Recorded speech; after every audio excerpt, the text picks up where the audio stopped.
Understanding command modes. The Cisco iOS user interface is divided into many different modes. The commands available to you depend on which mode you are currently in. Enter a question mark at the system prompt to obtain a list of commands available for each command mode. When you start a session on the switch, you begin in user mode, often called user exec mode. Only a limited subset of the commands are available in user exec mode. For example, most of the user exec commands are one-time commands, such as show commands, which show the current configuration status, and clear commands, which clear counters or interfaces. The user exec commands are not saved when the switch reboots. To have access to all commands, you must enter privileged exec mode. Normally, you must enter a password to enter privileged exec mode. From this mode, you can enter any privileged exec command or enter global configuration mode. Using the configuration modes, global, interface, and line, you can make changes to the running configuration. If you save the configuration, these commands are stored and used when the switch reboots. To access the various configuration modes, you must start at global configuration mode. From global configuration mode, you can enter interface configuration mode and line configuration mode.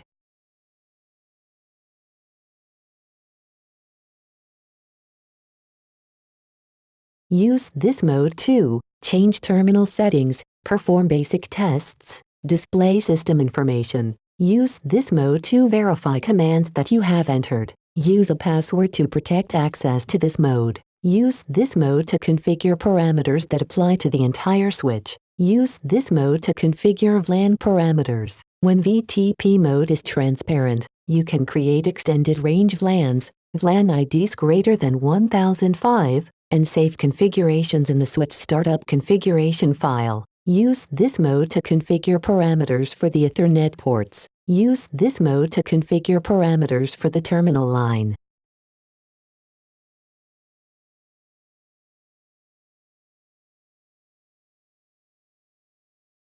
You can enter a question mark at the system prompt to display a list of commands available for each command mode. You can also obtain a list of associated keywords and arguments for any command.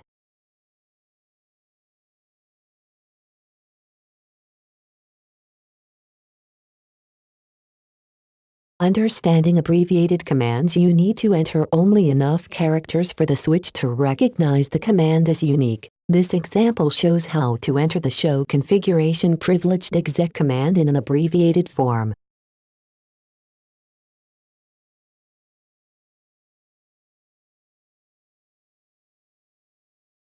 Understanding no and default forms of commands. Almost every configuration command also has a no form. In general, use the no form to disable a feature or function or reverse the action of a command. For example, the no shutdown interface configuration command reverses the shutdown of an interface. Use the command without the keyword no to re-enable a disabled feature or to enable a feature that is disabled by default. Configuration commands can also have a default form. The default form of a command returns the command setting to its default. Most commands are disabled by default, so the default form is the same as the no form. However, some commands are enabled by default and have variables set to certain default values. In these cases, the default command enables the command and sets variables to their default values.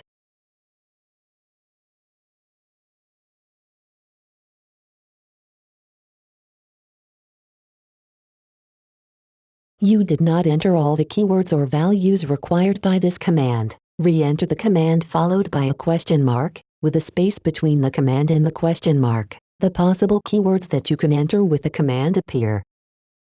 You did not enter enough characters for your switch to recognize the command. Re-enter the command followed by a question mark, with a space between the command and the question mark. The possible keywords that you can enter with the command appear. You entered the command incorrectly. The cap marks the point of the error. Enter a question mark to display all the commands that are available in this command mode. The possible keywords that you can enter with the command appear.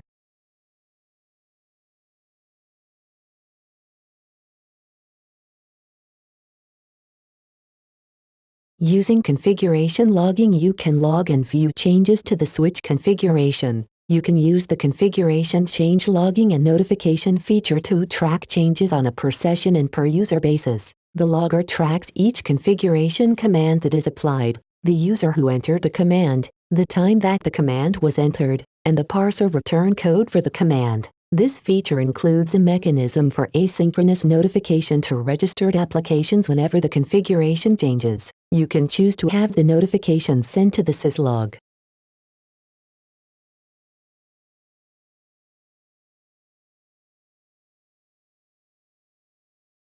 Using command history, the software provides a history or record of commands that you have entered. The command history feature is particularly useful for recalling long or complex commands or entries, including access lists. You can customize this feature to suit your needs as described in these sections.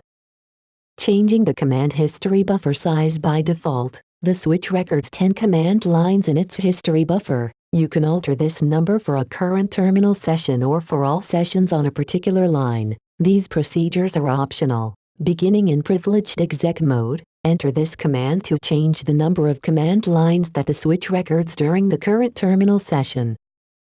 The range is from 0 to 256. Beginning in line configuration mode, enter this command to configure the number of command lines the switch records for all sessions on a particular line.